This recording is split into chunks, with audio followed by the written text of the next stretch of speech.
بسم الله الرحمن الرحيم. الحمد لله رب العالمين، والصلاة والسلام على أشرف الأنبياء والمرسلين محمد بن عبد الله الأمين وعلى آله وأصحابه أجمعين. أما بعد، فأعوذ بالله من الشيطان الرجيم. بسم الله الرحمن الرحيم. قل أرأيتم إن أخذ الله سمعكم وأبصاركم وختم على قلوبكم من إله غير الله يأتيكم به انظر كيف نصرف الآيات ثم هم يصدفون. قل أرأيتكم إن أتاكم عذاب الله بغتة أو جهرة هل يهلك إلا القوم الظالمون. وما نرسل المرسلين إلا مبشرين ومنذرين فمن آمن وأصلح فلا خوف عليهم ولا هم يحزنون. والذين كذبوا بآياتنا يمسهم العذاب بما كانوا يفسقون. صدق الله مولانا العلي العظيم. اللہ تعالیٰ نے ان آیات میں توحید کو، اللہ کے ایک ہونے کو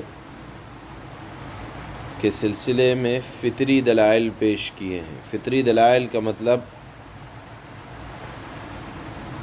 کہ فطرت جن چیزوں کا تقاضا کرے اور فطرت اندر سے کہے کہ یقیناً یہ دلیل ہے جس کو کوئی توڑ نہیں سکتا۔ چنانچہ اللہ نے فرمایا کہ اے نبی آپ یہ کہیں کہ انسان جو اپنے ہوش اور حواس سے اور اپنی عقل سے اللہ تعالیٰ نے اس کو کامل بنایا ہے، عقل ٹھکانے پہ ہے، کام کر رہی ہے، سوچنے سمجھنے کی صلاحیت ہے، دیکھنے کی صلاحیت ہے، سننے کی صلاحیت ہے، دل کے اندر جذبات ہیں، اس کو اظہار کرنے کی صلاحیت زبان ہے۔ یہ بتاؤ کہ اگر اللہ تعالیٰ کبھی زبان سے بولنے کی صلاحیت کو ختم کر دے، یہ بتلاؤ اللہ تعالیٰ اگر آنکھوں سے دیکھنے کی صلاحیت کو ختم کر دے، یہ بتلاؤ اگر اللہ تعالیٰ کانوں سے سننے کی صلاحیت کو ختم کر دے، دل سے سوچنے سمجھنے کی طاقت و قوت کو ختم کر دے، کیا کوئی ایسی طاقت ہے کہ یہ جو چیزیں خدا نے واپس لی ہیں، خدا سے چھین کر واپس انسان کو کوئی دے سکتا ہے؟ یہ فطری دلائل اللہ نے پیش کیے کہ دیکھو جب تم جانتے ہو کہ عقل ٹھکانے پہ کام کر رہی ہے، اللہ کی عطا ہے، سمجھنے کی صلاحیت ہے، اللہ کی نوازش ہے، بولنے کی صلاحیت ہے، اللہ کی کرم فرمائی ہے، سننے کی صلاحیت ہے، اللہ کی عطا ہے، اور اگر اللہ یہ اپنی عطا، نوازشات، فیوز و برکات اللہ تعالیٰ واپس لے لیں تو کون ہے جو اللہ سے لڑائی لڑے گا کہ اس بندے کو واپس دے دیں؟ کوئی نہیں ہے۔ یا اگر کان، آنکھ، ناک بیکار ہو جائیں جو کہ اشرف الاعضاء ہیں، اعضاء میں بہت زیادہ ہر عضو اپنی جگہ بڑا کام کا ہے، لیکن کچھ چیزیں ہیں جن کو اللہ نے شرافت بخشی ہے، اگر یہ بیکار ہو جائیں تو بیکار ہو جانے کی وجہ سے جسم کا نظام درہم برہم ہو جاتا ہے۔ اگر تمام اعضاء صحیح سلامت لیکن نگاہوں سے اللہ تعالیٰ معذور کر دیں تو آدمی ٹھوکریں کھاتا پھرتا ہے۔ تو اللہ نے فرمایا کہ اللہ کے سوا کون ہے جو تم کو یہ چیزیں لا کر دے؟ مطلب یہ ہے کہ عبادت کے مستحق بھی وہی ذات ہے جو ان اعضاء کو دیتی ہے، اور عبادت کے لیے اور شکریہ ادا کرنے کے لیے وہی ذات لائق ہے جو لینے اور دینے دونوں پر تنہا قادر مطلق ہے۔ یہ دلیل بیان کرنے کے بعد اللہ تعالیٰ فرماتے ہیں انظر کیف نصرف الآیات، اے نبی ذرا آپ دیکھیں تو صحیح کہ اللہ تعالیٰ اپنی بات کو پختہ کرنے کے لیے کس طرح پھیر پھیر کر مختلف طریقوں سے اپنی توحید کو، اپنی شان کو بیان فرما رہا ہے، اور پھر بھی یہ لوگ ہیں کہ بات قبول کرنے سے اعراض کرتے ہیں اور منہ پھیر لیتے ہیں۔ اس کے بعد اللہ تعالیٰ پھر سمجھاتے ہیں کہ دیکھو اے نبی صلی اللہ علیہ وسلم، آپ ارشاد فرمائیں، بھلا بتلاؤ تو صحیح کہ اگر اللہ تعالیٰ عذاب اللہ بغتہ، اچانک تمہارے اوپر عذاب آ جائے، پہلے سے کوئی خبر نہ ہو، ناگہانی کوئی بلا آ جائے جس کی کوئی علامت اور نشانی آنکھیں نہ دیکھ رہی ہوں، دن رات میں کسی وقت زمین و آسمان کی طرف سے کوئی مصیبت آ بیٹھے، تو بھلا بتاؤ تو صحیح تباہی سے بچنے کی یا بچانے کی کیا شکل ہو سکتی ہے سوائے اس بات کے کہ اللہ کی پناہ میں آیا جائے۔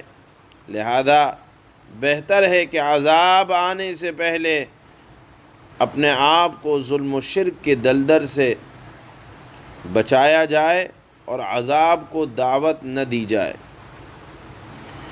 یہ بھی فطری دلیل اللہ تعالیٰ نے بیان کی۔ اس کے بعد فرمایا، چونکہ ایک مضمون پہلے بیان فرمایا تھا کہ کفار مکہ آپ علیہ الصلاۃ والسلام سے فرمائشی معجزات مانگا کرتے تھے کہ مکے کے پہاڑ سونے کے ہو جائیں، یہاں کھیتی ہونے لگے، تو اللہ نے فرمایا کہ انبیاء کا کام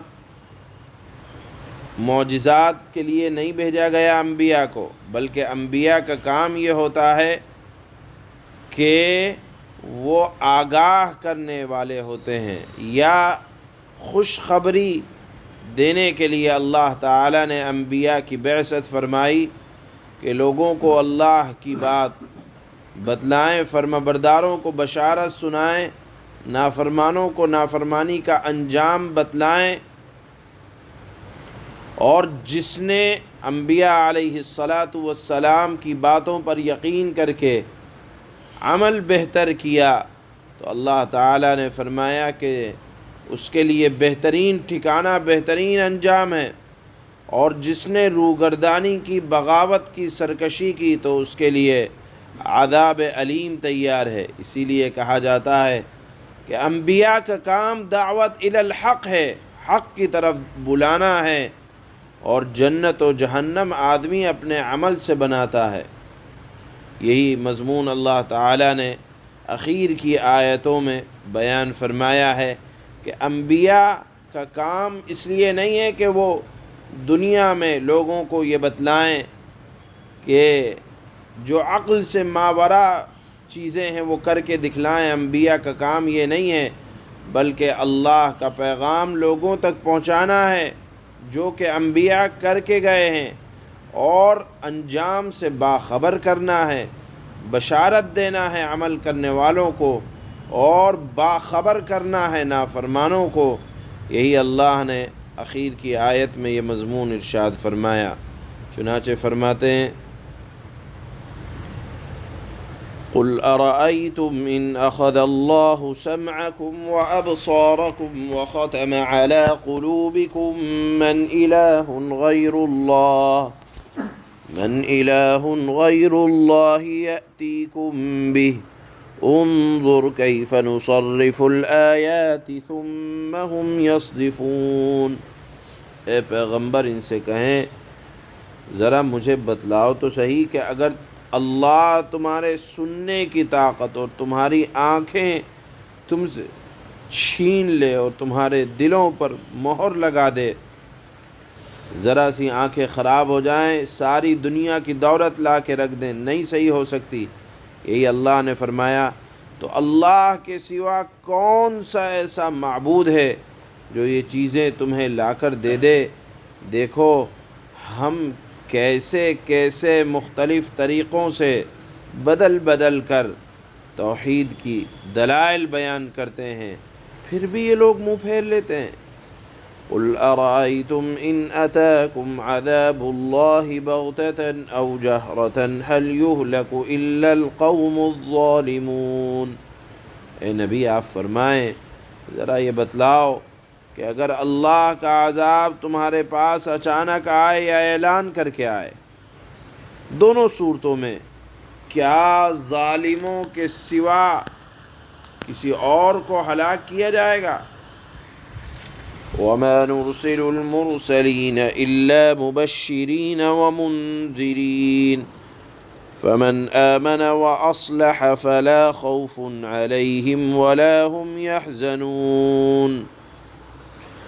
ہم پیغمبروں کو اسی لیے تو بھیجتے ہیں کہ وہ نیکیوں پر، نیک اعمال پر خوشخبری سنائیں اور نافرمانی پر اللہ کے عذاب سے ڈرائیں۔ چنانچہ جو لوگ ایمان لے آئے، اپنی اصلاح کر لی، ان کو نہ کوئی خوف ہوگا، نہ وہ غمگین ہوں گے۔ والذین کذبوا بآیاتنا یمسهم العذاب بما كانوا یفسقون، اور جن لوگوں نے ہماری آیتوں کو جھٹلایا، پیغمبر کی دعوت کو قبول نہ کیا، ان کو عذاب پہنچ کر رہے گا، کیونکہ وہ نافرمانی کے عادی تھے۔